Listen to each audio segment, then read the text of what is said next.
Hello guys, good day. At itutuloy po natin yung ating coin hunting. At dun nga sa first 100 natin guys, napakaswerte natin. Puro error yung nakuha natin na tatlo. At yung 2003 may doubling sa mga letters niya guys. At ano siya, magnetic. Dahil minagnet ko po siya nito. Ayan po, 2003 yung ating nahunt at siya ay magnetic. Sa 2003 po, ang magnetic ang collectible guys. Yung non-magnetic, common lang po yun.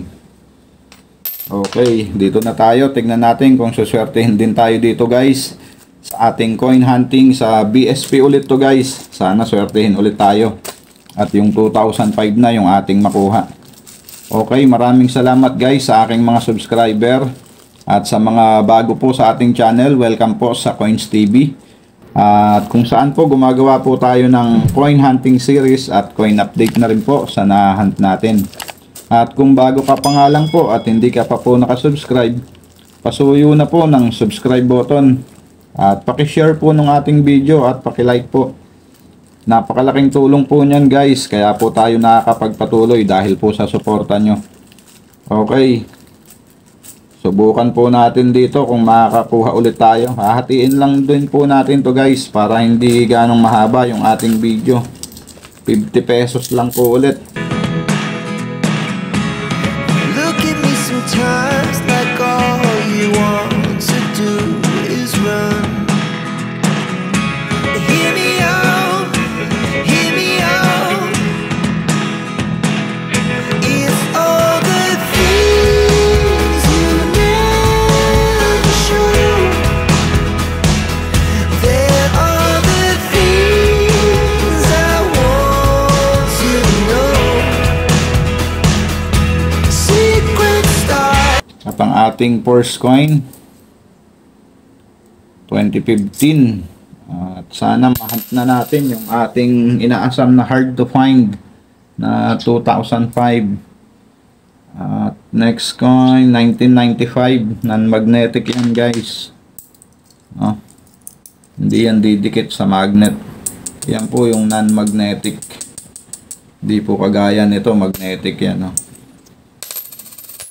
Okay, dalawang klase po kasi yan para sa mga bago po sa ating channel. Ang 1 peso po na BSP ay non-magnetic at saka magnetic. At maraming salamat po sa suporta sa mga kapwa ko po coin hunter at sa mga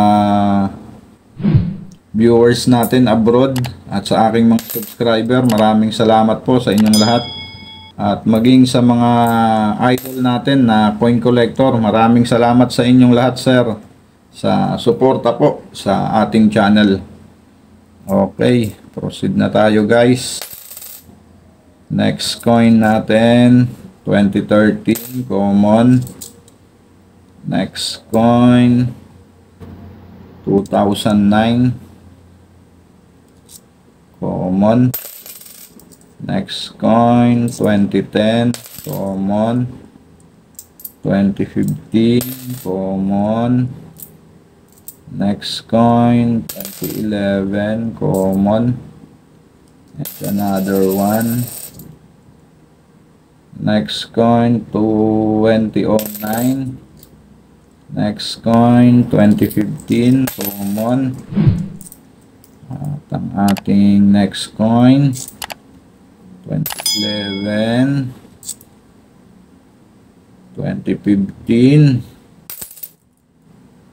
2014 puro common. At non-magnetic ulit 1997 common.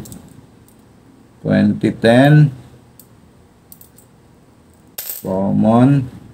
Next coin 2014 common. And 2012.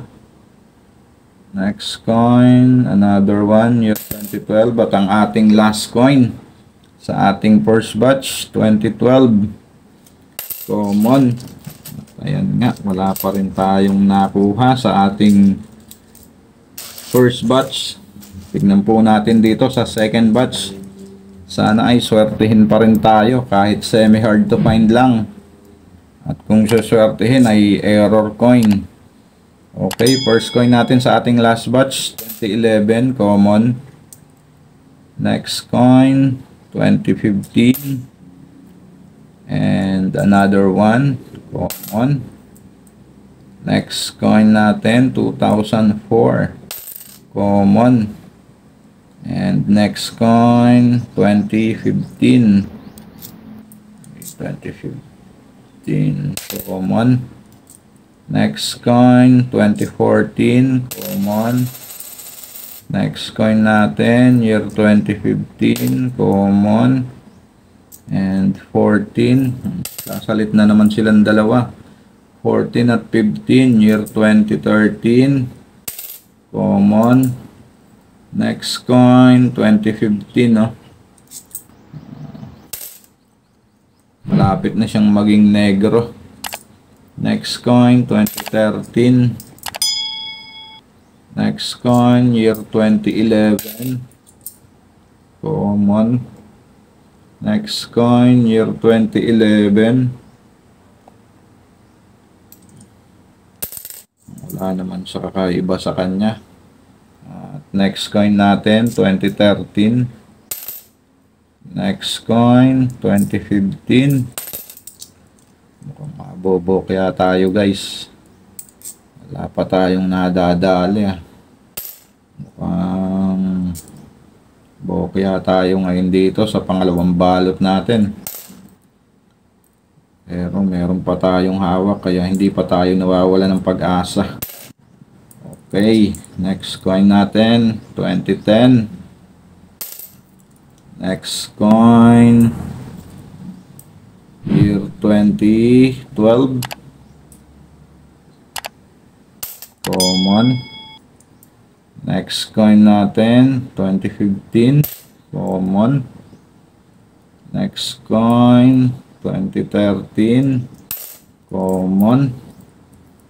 Next coin natin, 1996.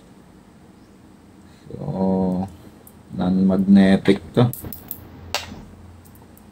Okay, at i-update na natin to, guys. Ito ang i-update natin sa ating coin hunting.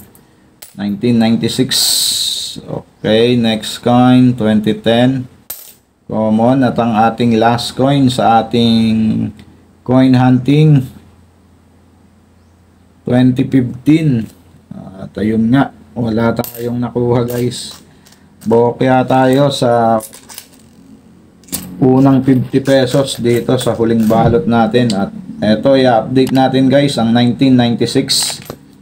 At pumunta nga po tayo dito at ito po ay non-magnetic kaya po lalabas tayo dyan. At tatype po natin BSP non-magnetic.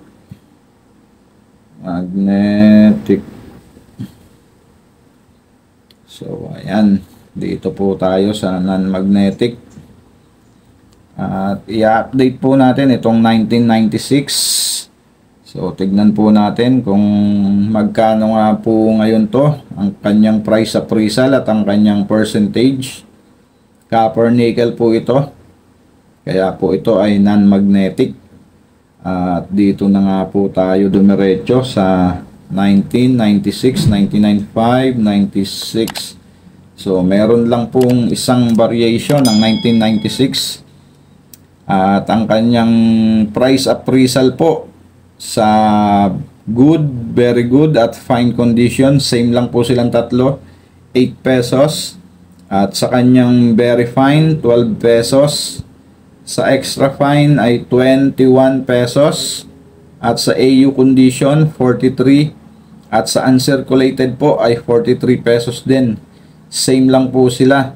At hindi na masama, guys, kung may hawak kayong uncirculated or AU condition na 1996. At ang kanyang percentage po ay 31 pesos. 31%. So napakarami, guys, kaya common lang to. Kung may hawak kayong AU condition at uncirculated, so hindi na masama.